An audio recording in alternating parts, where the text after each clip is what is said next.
Hey, Model Railroaders, this is Steve 87th coming to you from, well, my room where I normally do some of these shots at. Yeah, been a little while. Had a problem with my last video that I made. Somehow the files got corrupted and made everything super slow. So my 15-minute video became like 2.5 hours long, and I don't know how that all happened. So lots of things have been happening since the last time I got on here. Went back to work physically inside, so that takes up a lot of my time because of the commute and all that. Went back to a 5-day work week instead of having a 4-day work week, so I don't get that extra day off by myself anymore.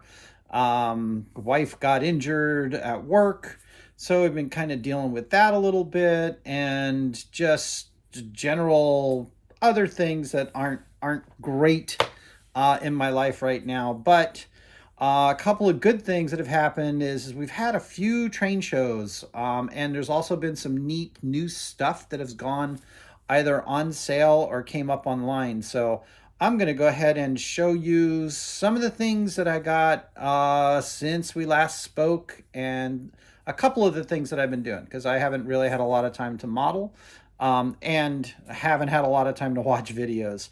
So let's go ahead and get into this. First of all, let's get into some of the things that I've gotten in the past, not too long ago. First is the October Halloween mini prints with pumpkins, werewolves, owls, a ghost that glows in the dark, some gallows, and some hangmen.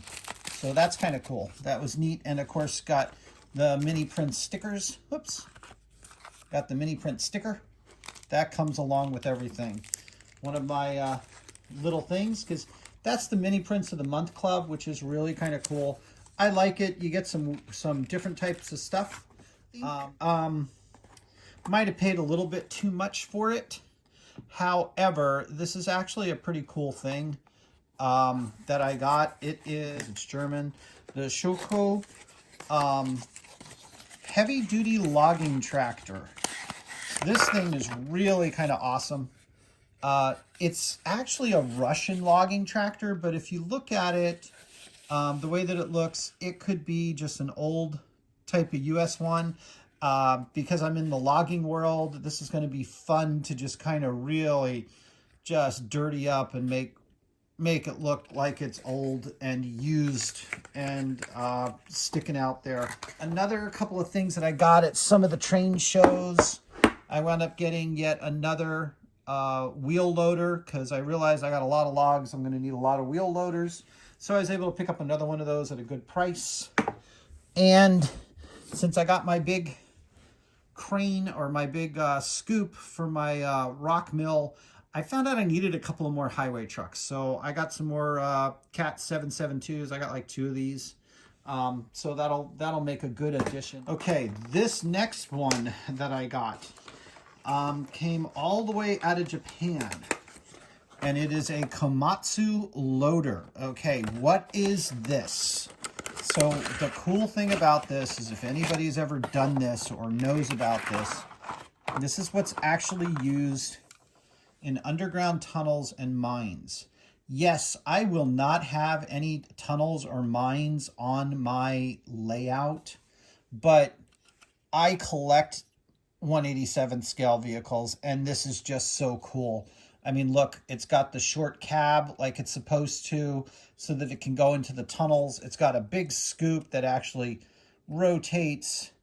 It has a nice reach to it, so it could actually dump loads out like it's supposed to. But these are meant to go into the mines. Um, Go ahead and scoop into the tunnel mines, go up and scoop, pick up the big load, and then pull it on out, right? And then dump it someplace so that other trucks and things like that can pick it up. This was really kind of cool. I thought it was a great little addition. I think it'll make either a nice thing to put off to the side or to make it onto a train load for export or import, one or the other. So that was actually really kind of cool. I like that one. That was a fun. Wanted to surprise you guys with this. Yeah, it's a big white box. And it's an N scale box. Okay, don't worry. I didn't go to the dark side. Here's a cool thing for you people who have vehicles that you worry about. An N scale car case can hold vehicles for HO scale. Okay, that was the primary reason I got this. So you can see here, I've got an awful lot of vehicles, and I got them set up just the way I wanted them to be, which makes it kind of nice. So you can see here, I've got like my mail trucks in there.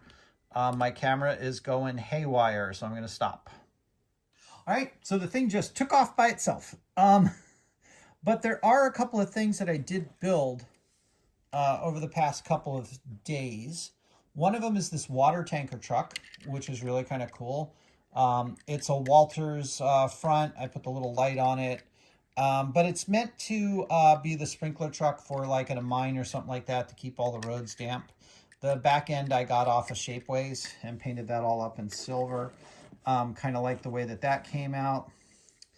The next truck that I did, again with a Walters, it's actually a Boley front and is an asphalt truck. It's actually a bituminous truck that has the spray where you spray the bituminous down on the road before you pave it or before you stone it. I was able to go ahead and paint that all up, get some decals for it, the conspicuously stripes and all that, and make the truck up. So finally got that finished. I'm not sure if anybody ever saw my steamroller, my little tiny steamroller, right? It's much smaller, as if, okay, we'll put it up next to the mailbox, the mail truck. You can see that it's one of the small ones that they use for like driveways or finishing rollers and things. Finally got one of those finished, so that's kind of nice. I like the way that that came out. It sits on a little trailer. Another tractor that I made up from a couple of parts. This is a John Deere, and it has a lawnmower front and a reach cutter back that's used for cutting the lawn and stuff like that on the side of the freeway or roads or something like that for the county. Okay, so those are a couple of the things. I got some other things that I kind of worked on or I have already had that I needed to protect. So that's why I went and got this. Now, the one thing that I am noticing is that it is, you can see here that the top is very, very deep to hold at least like flat cars in it and all that. So I'm going to have to go in and cut some of the sponge top, but mostly this really holds them well. They don't travel too much, except for when they're a little bit undersized. So for those who collect HO, you take them out of the box and use them, or if you need to transport them, get yourself some N-scale railroad transport boxes, and they work just fine. Okay, because it's the right size. Okay, let's go on to another little project that I did. Everyone has been raving about the panel line accent colors, so I decided to pick this up. I got some black Tamiya accent color at a hobby shop that I was at, And I decided that I wanted to do something with my Walthers uh, lumber loads for my center beam flat cars. So everybody's seen the lumber loads. They're very, very white. They're very plasticky. So what I wound up doing was is I took the panel accent color and just kind of dabbed them into where the lines are, because they're actually all scribed lines. And it just kind of ran through all the divisions of the lumber bunks or bundles. So you can see here that now you can actually see the differences where the bundles are at. I also came in and with a little bit of brown paint touched up all of the little wood slats that they use to separate all of the loads. So it made it look a lot better. Now when it goes on there, you're going to be able to see the division of the cars. These are all brand new, so they shouldn't really be weathered or anything like that. But you can actually see the loads, and they look pretty good. I was able to pick up, I think I got like 3 of them. Yeah, and then I did all 3 of them that I had out of the box. I was just sitting here watching TV one night and doing the panel colors. So these were picked up pretty cheaply. Yes, they are all Sierra Pacific. That's what runs out here mostly. So that's what I'm using. So they came out really nice. I'm going to have to wind up doing my other 15 or 20 of them that I've got. Okay, so I went over and got another pile of stuff. If you guys haven't seen another mini prints for November, so you see I missed an entire month. It's got some neat little things in it. One of these is sorry, let me get this right. There is a broom and a rake in here, and this is Bernard's son with a leaf blower, and he has a couple of more trash bags, which are always kind of cool. Hope he keeps sending us trash bags because we could use a lot. So I can go ahead and start the Civil War now because I got my 2 cannons. So nice little Civil War cannons to place in some places. Not sure where yet. And then these were a couple of things that were didn't quite understand them at first, but now I get what they were after I read the paper. There are a couple of generators. So there's a generator there, you can see. There is a tom turkey. And where'd he go? And a wild turkey. And then he gave us some apple crates too. I guess we're supposed to make apples somewhere or have apple trees. But that's kind of his autumn, Thanksgiving, sort of November sort of thing for the mini prints of the month. That was kind of neat. The turkeys look kind of cool, and I can't wait to do something with the leaf blower. That'll be kind of fun. So there was a couple of sales that went on. I forget who it was. It might have been Train World. Had a pretty big sale on some things. And so I decided to get a little stash of stuff that I wanted. So one of the ones that I got is Marvin the Martian with Bugs Bunny. And it's a light up for, who is this? This is Miller Engineering light ups. So you can see you can actually it comes with stuff to make it into a billboard. There's a little story behind this. My wife is really into Marvin the Martian and also had to get the billboard when they had it available. So that'll be an addition someplace, or it might just go to her desk. I know this is kind of funny. I've already got one of these, but I got some more sawmill outbuildings because I live in the Great Northwest, and I'm modeling the Great Northwest. And if there's one thing that the Great Northwest has, is a lot of lumber stuff. So this will be used in a couple of, some of these things will be used in different areas and different scenes. Besides sawmills out here, we have chip mills, we have pole mills or pole yards. You know how you get your telephone poles? A lot of them come from here. So there's a couple of different places where some of this stuff could be used, and this was really at a good price, so I decided I'd go ahead and grab it while I can. Okay, now comes the final unboxing. Alrighty, big brown box. This is fresh from Train World. They were also having a sale. They're having a clearance sale on a bunch of different items. And so I took advantage of it to get a couple of more things that are sort of fun, sort of needed, and well, will fit my scenes and things like that that I want to do in the future. All right. I know I buy a lot of stuff for future world, but you know, I don't have the time to build these things, but right now I have the money. And I know when I retire, listening to everybody on the streams and all that, that when you have enough time, you usually don't have enough money. So it's okay. This stuff's going to go around with me for a while. I picked up a couple. These were really good. These were like under $10. Picked up a couple of girder bridges. One is a Micro Engineering. Yeah, the Micro Engineering 30-foot open deck where it doesn't have anything on it. And then I also got another Exact Rail 30-foot with the wire on it. These will come in handy in a couple of the places on the new layout where I need some bridges over creeks. So they were at a really good price. Like I said, both of them I think sold for under $10. I got the invoice. Okay, the Exact Rail was $10.80 and the Micro Engineering was like $9 or $10 even. So that's pretty good for some bridges, you know, especially one that's already built up. And then, yes, because I don't have enough of them already, and somebody was talking about we should do a challenge on these. Well, this is another center beam car kit from Walthers. Okay, if you notice, there are 3 boxes. I will only take one of them out. They are all different numbered cars.